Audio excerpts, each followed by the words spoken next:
ভাই, একটা পরিসংখ্যান শুনলে তুমি চমকে যাবে। বর্তমানের ২৫ বছরের একটা ছেলের গড় টেস্টোস্টেরন লেভেল আর ৩ দশক আগের ২৫ বছরের ছেলেদের তুলনায় উল্লেখযোগ্যভাবে অনেক কম। মানে আমরা শারীরিকভাবে আগের জেনারেশনের চেয়ে দিন দিন দুর্বল হয়ে যাচ্ছি। আজকের ভিডিওতে বলবো কেন এটা হচ্ছে এবং সবচেয়ে গুরুত্বপূর্ণ কিভাবে তুমি স্বাভাবিকভাবে কোনো সাপ্লিমেন্ট বা ইনজেকশন ছাড়াই তোমার হারমোনাল হেলথ ঠিক রাখতে পারবে। ভিডিওটা এন্ড পর্যন্ত দেখো, কারণ লাস্ট পয়েন্টটি সবচেয়ে বেশি গুরুত্বপূর্ণ। বর্তমান জেনারেশনের লাইফস্টাইলে কয়েকটা জিনিস আগের জেনারেশনের চেয়ে আলাদা, যেমন রাত জেগে মোবাইল স্ক্রল করা, ঘুম কম হওয়া, ফিজিক্যাল মুভমেন্ট না করা, সারাদিন বসে থাকা, আর প্রসেসড ফুড, চিনি আর জাঙ্ক ফুডের ওপর নির্ভরতা বেড়েছে। মানসিক চাপ, অ্যাংজাইটি আর সোশ্যাল মিডিয়ার প্রয়োজনের বেশি ব্যবহার, এই প্রতিটা ফ্যাক্টর সরাসরি শরীরের হরমোনাল ব্যালেন্সে প্রভাব ফেলে। টেস্টোস্টেরন শুধু পুরুষত্বের হরমোন না, এটা energy, focus, muscle recovery, mood স্টেবিলিটির সাথে সরাসরি যুক্ত। প্রথম পয়েন্ট হলো ঘুম, সবচেয়ে আন্ডাররেটেড ফ্যাক্টর। গবেষণায় দেখা গেছে রাতে ৫ থেকে ৬ ঘন্টার কম ঘুম হলে টেস্টোস্টেরন লেভেল উল্লেখযোগ্যভাবে কমে যেতে পারে। কারণ শরীরের সবচেয়ে বেশি টেস্টোস্টেরন প্রোডাকশন হয় ডিপ স্লিপের সময়, বিশেষ করে REM সাইকেলে। এখন বর্তমান জেনারেশনের সবচেয়ে বড় সমস্যা রাত ২-৩টা পর্যন্ত মোবাইল স্ক্রল করা। Blue light melatonin production block করে, যার ফলে ঘুমের কোয়ালিটি খারাপ হয়। রাতে ঘুমানোর ৩০ থেকে ৪৫ মিনিট আগে স্ক্রিন বন্ধ করো। প্রতিদিন একই সময়ে ঘুমাতে যাওয়ার চেষ্টা করো। প্রতিদিন ৭ থেকে ৮ ঘন্টা ঘুম টার্গেট রাখো। দ্বিতীয় পয়েন্ট হলো রেজিস্ট্যান্স ট্রেনিং আর মুভমেন্ট, ভারী ওজন তোলা, বিশেষ করে স্কোয়াট, ডেডলিফট, বেঞ্চ প্রেসের মতো কম্পাউন্ড মুভমেন্ট টেস্টোস্টেরন প্রোডাকশনে পজিটিভ প্রভাব ফেলে। কিন্তু একটা জিনিস খেয়াল রাখতে হবে, অতিরিক্ত ক্যালোরি ডেফিসিটে দীর্ঘমেয়াদী অতিরিক্ত কার্ডিও বা ওভার ট্রেনিং আসলে উল্টা প্রভাব ফেলতে পারে। কারণ শরীর স্ট্রেস হরমোন কর্টিসল বেশি রিলিজ করে।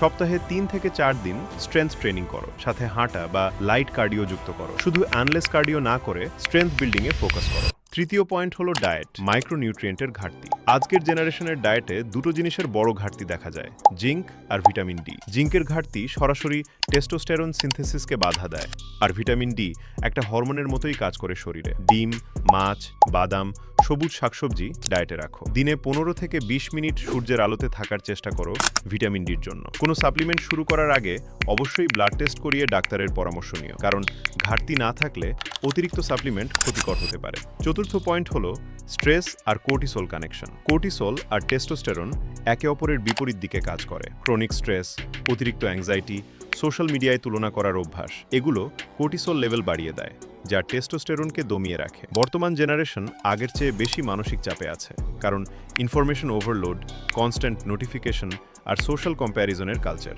দিনে ১০ থেকে ১৫ মিনিট মেডিটেশন বা ব্রিদিং এক্সারসাইজ করো। Social media scrolling time limit set করো।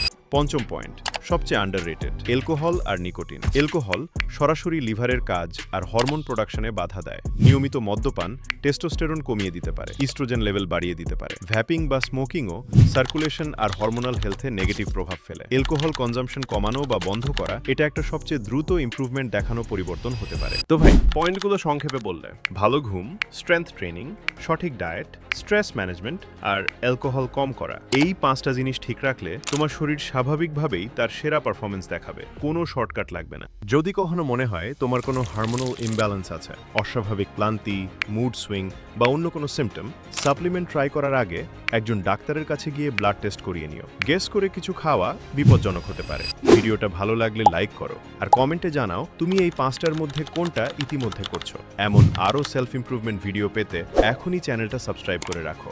দেখা হবে পরের ভিডিওতে।